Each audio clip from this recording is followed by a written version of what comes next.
Shalom, bien-aimés frères et sœurs, grâce et bénédiction sur vous au nom du Mashiach. Bienvenue dans notre émission La Cité de la Justice. Je suis le Rabbi Moshe et voici le thème du jour.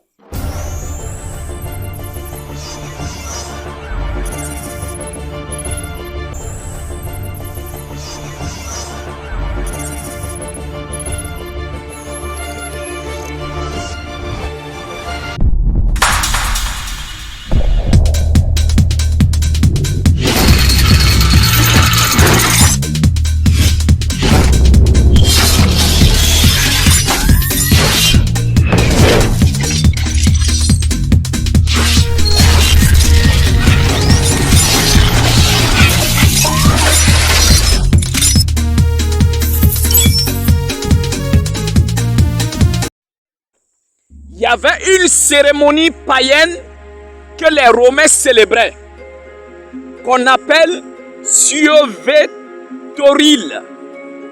Ok? Le Siovetoril est une pratique sacrificielle où on apportait 3 animaux pour sacrifier aux divinités afin de purifier le peuple, de purifier les champs, ainsi que de couronner de succès les entreprises du peuple. Alors, à cette cérémonie, qu'est-ce qui se passait? On immolait ces 3 victimes qui sont mâles, et les 3 victimes, premièrement, il y a le porc. Le porc en latin qui signifie tout simplement juste. Juste. C'est-à-dire S-U-S. Juste. C'est ce qui signifie le porc en latin. Et le deuxième animal qui était sacrifié est le mouton, qui est le ovis. Et le troisième animal qui était sacrifié, c'est le taureau qui est taurus. Et cela était sacrifié justement à la divinité Mars en particulier. Alors, le but de ce sacrifice était, comme je l'ai dit, purifier le peuple, non seulement de leur péché, purifier les champs, ainsi que de couronner de succès les entreprises du peuple. Alors, cette fête, le Siovetoril était l'un des rites traditionnels les plus sacrés dans la religion romaine. Ok? Alors, on conduisait en processus solennel ces 3 animaux autour de l'endroit. Ok? Autour de l'endroit où l'assemblée devrait se purifier. Et on abattait ces animaux-là à coups de hache. C'est-à-dire, c'est le pontife, selon la religion romaine, qui effectuait ce sacrifice-là. Et qu'est-ce qui se passait désormais? Après avoir fini de sacrifier, alors, tout simplement, ils étaient en train de faire maintenant des prières. Voilà, ces prières que je ne vais pas répéter ici. Voilà, bon, mais sans problème, je répéterai. Alors, voilà la prière qu'ils faisaient en disant: je t'ordonne, Manius, de promener cette triste victime autour de mon domaine et de ma terre, soit en totalité, soit seulement sur la partie que tu jugeras à propos de purifier, afin qu'avec l'aide des dieux, le succès couronne mes entreprises. Alors voilà, après avoir sacrifié ces animaux, la prière qu'ils faisaient. Ok? Et effectivement, selon leur religion, ils étaient purifiés. Également, leur entreprise évoluait avec succès. Ok? Et ils avaient, parmi ces animaux, il y avait le porc qui était tenu en haute estime. Raison pour laquelle le porc, en amenant ces 3 animaux, le porc était toujours en avant. Parce que le porc était considéré comme l'animal hein, l'animal le plus meilleur pour la purification.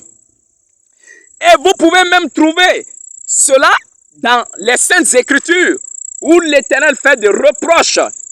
Vous pouvez lire dans Ésaïe le chapitre 65, le verset 4 à 5, où il est écrit qu'il fait des sépulcres sa demeure et passe les nuits dans les cavernes, mangeant la chair de porc, ayant dans ses vases des mets impurs, et dit, retire-toi, ne m'approche pas, car je suis saint.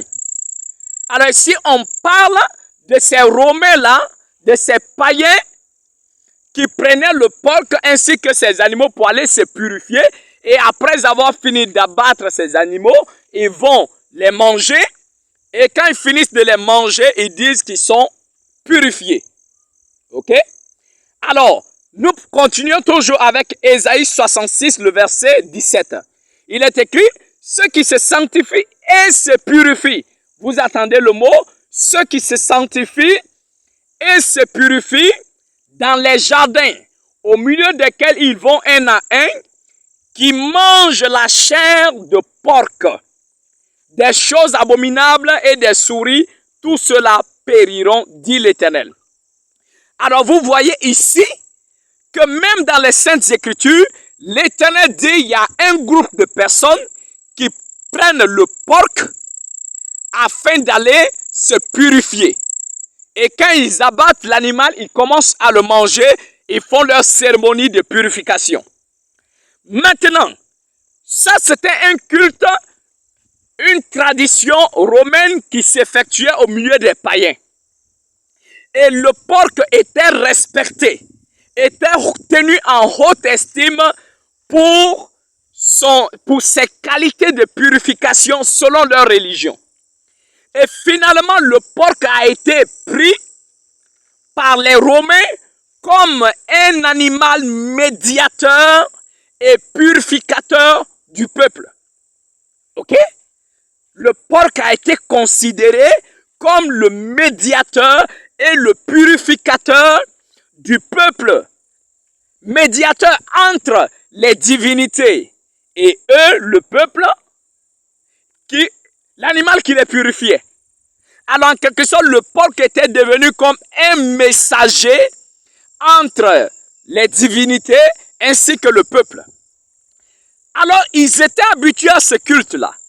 Mais plus tard, quand l'évangile est arrivé à Rome et que ces soi-disant Romains se sont convertis selon eux, et après que l'empereur Constantin s'est introduit et qu'il a commencé à détourner le peuple de la vraie voie, alors c'est là qu'avec toute leur folie, ils vont associer le Sauveur, le Mashiach, ils vont l'associer au porc purificateur. Parce qu'ils avaient compris le message que le Mashiach était mort pour le péché du peuple. Ils avaient compris le message que le Mashiach, le Sauveur, était mort pour nous purifier de nos péchés. Alors immédiatement dans leur tête, ils se sont dit assurément, ils sont en train de nous parler du porc qui a pris la forme humaine et qui est allé mourir en Israël pour le péché du monde. Vous comprenez cela? Écoutez bien, je dis, les Romains adorent leur divinité et pour leur purification et pour la prospérité de leurs entreprises, le porc était devenu un médiateur, purificateur entre les divinités et eux-mêmes, le peuple. Vous comprenez?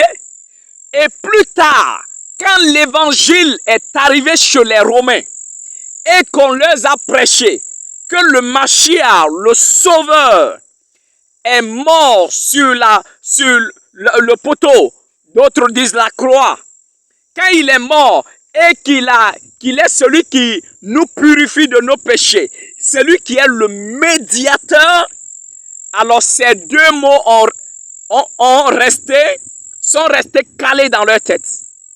Le mot médiateur et le mot purificateur. Assurément, ils se sont dit, waouh! Alors, c'est que voici le pouvoir du porc s'est manifesté au point où le porc a pris la forme humaine en Israël et il est mort pour le péché du peuple, pour être le médiateur entre le Créateur ainsi que les hommes, ainsi que le purificateur. Et c'est à partir de ce moment, ils vont commencer à associer le Mashiach, le Sauveur, au porc. Ok? Et plus tard, après avoir fini de s'entretenir entre eux, alors ils vont donner le nom du Mashiach, c'est-à-dire le nom du Sauveur qu'ils viennent d'inventer, là, qu'ils viennent d'associer au porc. C'est là que vient le mot Jésus.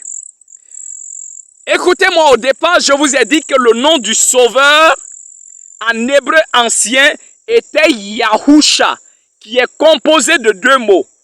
Le premier mot, c'est Yahou, qui est la première partie du nom du Créateur. Et le dernier mot qui est le mot sauvé en hébreu, qui est Shai. Alors, Yahusha est composé de deux mots qui signifient Yahoua, sauve, ou Yahou, sauve.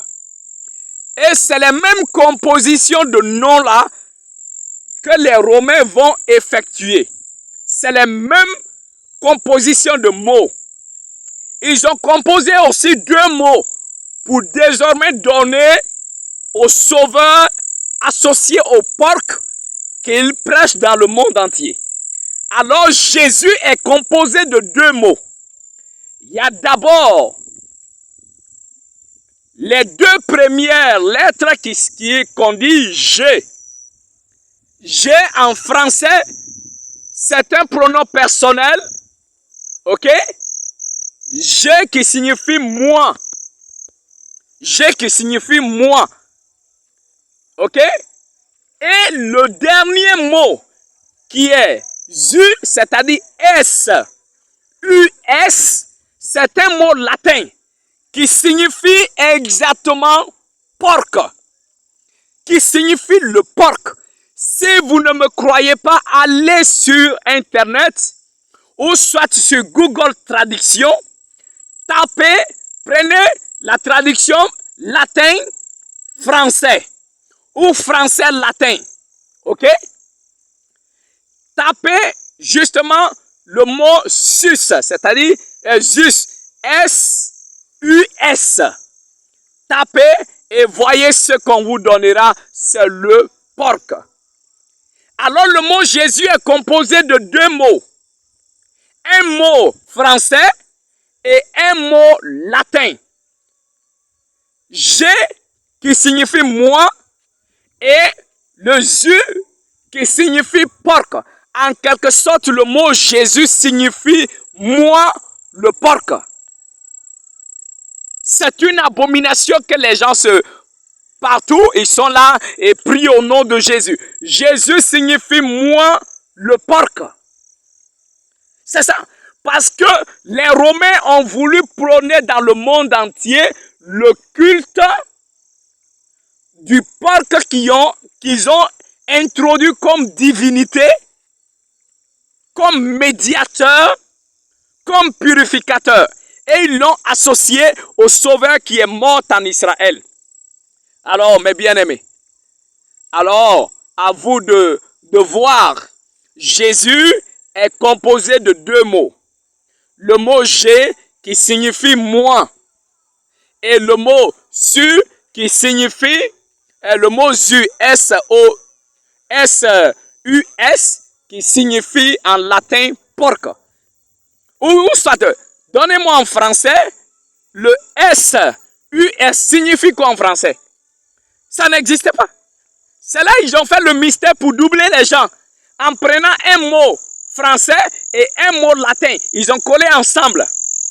Pour ne pas que les gens arrivent à discerner vraiment c'est de quoi il s'agit. Ok? Si vous ne croyez pas, donnez en français le mot, la définition du mot S-U-S, Zeus. En français, ça ne veut rien dire. Mais on a le mot je, en français, qui signifie moi. Mais maintenant, le dernier mot, S-U-S, juste, en français, ça ne se trouve pas en français. En français, ça ne veut rien dire. Alors, mais c'est un mot latin. C'est un mot latin qui signifie porc. Alors, Jésus signifie je suis, c'est-à-dire moi, le porc. C'est ça la question. Alors, mes bien-aimés, soyez bénis abondamment et que l'Éternel continue à faire tomber les écailles de vos yeux afin de comprendre véritablement la vraie parole et de sortir de l'idolâtrie romaine au nom du Mashiach, notre souverain, ainsi soit-il.